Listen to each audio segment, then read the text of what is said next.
Hello दोस्तों, क्या हाल है। उम्मीद करता हूँ आप लोग सब ठीक होंगे। तो डेली की तरह आज भी मैं हाजिर हूँ एक नई अपडेट के साथ। आप देख रहे हैं डेली के इमोशन। तो चलो शुरू करते हैं आज की अपडेट। क्या सऊदी अरब अब तक के सबसे मुश्किल दौर में है? कोरोना वायरस की वजह से पैदा हुए संकट के कच्चे तेल की कीमत में ज़बरदस्त गिरावट आई है। इसने तेल के ऊपर निर्भर रहने वाले देशों की अर्थव्यवस्था पर बहुत बुरा असर डाला है। कभी टैक्स फ्री होने के लिए मशहूर सऊदी अरब ने अपने यहाँ वैल्यू एडेड टैक्स वैट 5% बढ़ाकर 15% तक कर दिया है। हर महीने कर्मचारियों को दिए जाने वाला भत्ता भी खत्म कर दिया है। वैश्विक स्तर पर तेल की कीमत एक साल पहले के मुकाबले में आधी से भी कम हो गई है। इससे सऊदी अरब के राजस्व में 22% की कमी हुई है। इसके बाद सऊदी अरब ने अपने सारे अहम प्रोजेक्ट पर फिलहाल रोक लगा दी है। कच्चे तेल की कीमत में गिरावट की वजह से सऊदी अरब की सरकारी तेल कंपनी अरामको की पहली तिमाही के मुनाफे में 25% की कमी आई है। खाड़ी देशों के विश्लेषक माइकल स्टीफन्स कहते हैं, सऊदी की ओर से उठाए गए कदम दर्शाते हैं कि खर्च पर लगान लगाने के और तेल की कमज़ोर होती कीमत को स्थिर करने की कितनी ज़रूरत है। देश की अर्थव्यवस्था बदतर स्थिति में है और इससे सामान्य स्थिति में लाने में अभी समय लगेगा। सऊदी के क्राउन प्रिंस अपने देश में तो काफ़ी लोकप्रिय हैं, लेकिन पश्चिमी देशों में सऊदी पत्रकार जमाल खाशोगी की हत्या में उनकी स्थिति भूमिका को लेकर संदेह जताया जाता है। इस्तांबुल स्थिति सऊदी अरब सऊदी दूतावास में 2018 में हुई जमाल की हत्या के बाद से अंतर्राष्ट्रीय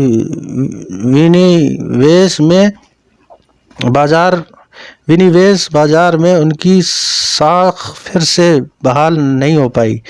यमन में चले संघर्ष में बिना किसी फायदे के सऊदी को मुंह की खानी पड़ी और कतर के साथ हुए तकरार ने 6 देशों की खाड़ी अरब ऑपरेशन काउंसिल (जीसीसी) की एकता में दरार पैदा कर दी।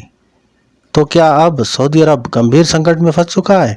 कोरोना वायरस की वजह से पूरी दुनिया की अर्थव्यवस्था संकट में है, तो सऊदी अरब भी इसका कोई अपवाद नहीं है। सऊदी अरब के पास अपना सार्वजनिक निवेश फंड है जो करीब 320 अरब डॉलर का है।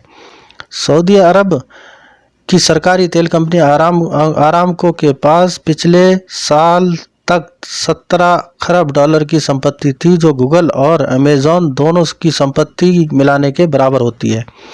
सऊदी अरब ने इसका बहुत ही छोटा सा हिस्सा करीब 1.5% बेचकर 25 अरब डॉलर कमाया था। ये इतिहास में शेयर की सबसे बड़ी बिक्री थी। सऊदी अरब में 2007 से लेकर 2010 तक ब्रिटेन के राजदूत रहे सर विलियम पैटी कहते हैं, सऊदी अरब ने बहुत संपत्ति बना रखी है। उसके पास इतना रिजर्व है कि वो इस स्थिति में खुद को संभाले रख सकता है और अब भी बाजार में अपनी हिस्सेदारी को स्थिर रखे हुए तेल की कीमतों में गिरावट के इस दौर से बाहर निकल सकता है। ईरान को लेकर जरूरी सऊदी के लिए अभी रणनीतिक खतरा लगता है। पिछले सितंबर में ईरान ने सऊदी अरब की तेल रिफाइनरी पर हमला किया था और इसके बाद जनवरी में अमेरिकी हमले में ईरान के कुद्स फोर्स के प्रमुख जनरल कासिम सुलेमानी मारे गए थे। इस महीने अमेरिका ने सऊदी अरब को भेजे पैट्रियट मिसाइल बैटरीज वापस ले लिया। हालांकि इस्लामिक टेस्ट और अल कायदा की ओर से चरमपंथी हमलों की संभावना बिल्कुल तो नहीं खत्म हुई, लेकिन वो कम जरूर हो गई हैं। इन सब के बावजूद सऊदी अरब को सामने अभी कुछ गंभीर चुनौतियां खड़ी हैं।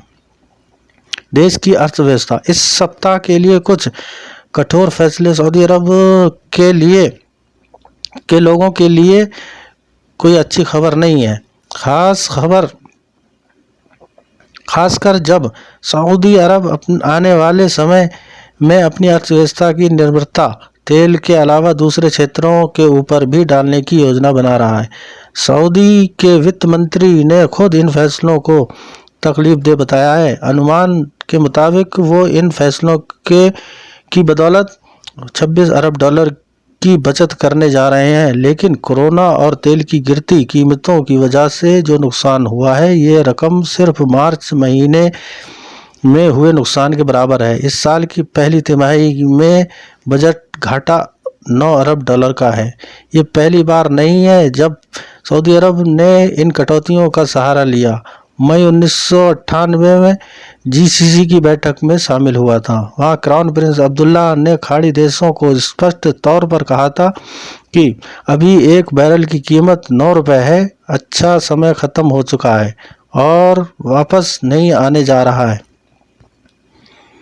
ये समय हमें अपनी कमर कस लेने का है। बाद में तेल की कीमत $100 प्रति बैरल से ऊपर चली गई थी, लेकिन ये तब हुआ था जब सरकार ने नौकरियां देना बंद कर दी थी और विनिर्माण क्षेत्र की गति देशव्यापी स्तर पर धीमी हो गई थी।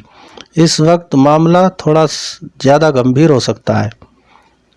कोरोना वायरस और तेल की कीमतों में हुई गिरावट ने अब ये सवाल खड़ा कर दिया है कि क्राउन प्रिंस महत्वाकांक्षी परियोजना विजन 2030 क्या अब भी पूरी हो सकती है। इस परियोजना के तहत सऊदी अरब का मकसद तेल से मिलने वाले राजस्व और प्रवासी मजदूरों के ऊपर से अपनी ऐतिहासिक निर्भरता को ख़त्म करना है। इसके साथ ही 500 अरब डॉलर की लागत से रेगिस्तान में एक बेहद आधुनिक शहर तैयार करना है। सरकारी अधिकारियों का कहना है कि इस परियोजना में अब भी काम चल रहा है, लेकिन ज़्यादातर विश्लेषकों का मानना है कि मौजूदा हालत में इसकी लागत में कटौती और देरी को रोका नहीं जा सकता। माइकल स्टीफन कहते हैं, सरकार की ओर से उठाए गए खर्च कटौती के फैसले से निजी क्षेत्र सबसे ज़्यादा प्रभावित हुआ है। इससे नौकरियों पर बहुत बुरा असर पड़ेगा और लंबे समय तक इस स्थिति से निकलने में मुश्किल होगी।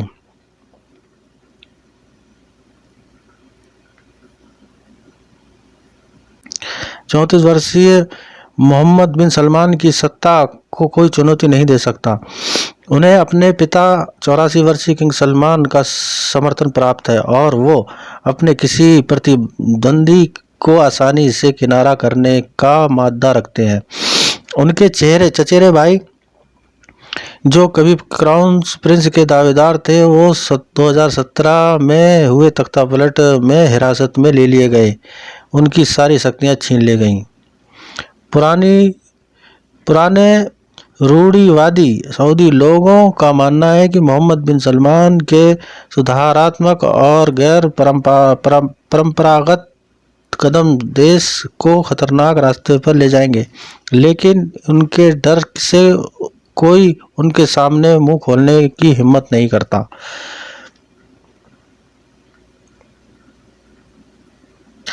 लेकिन उदारवादी कदमों की वजह से मिली लोकप्रियता के अलावा एक बड़ा हिस्सा ऐसा भी है जो ये मानता है कि मोहम्मद बिन सलमान सऊदी अरब की अर्थव्यवस्था को एक नया सुनहरा भविष्य दे सकते हैं। अगर उनकी ये उम्मीद टूटती है तो सऊदी की शाही सल्तनत की अपरोज्य ताकत को झटका लग सकता है।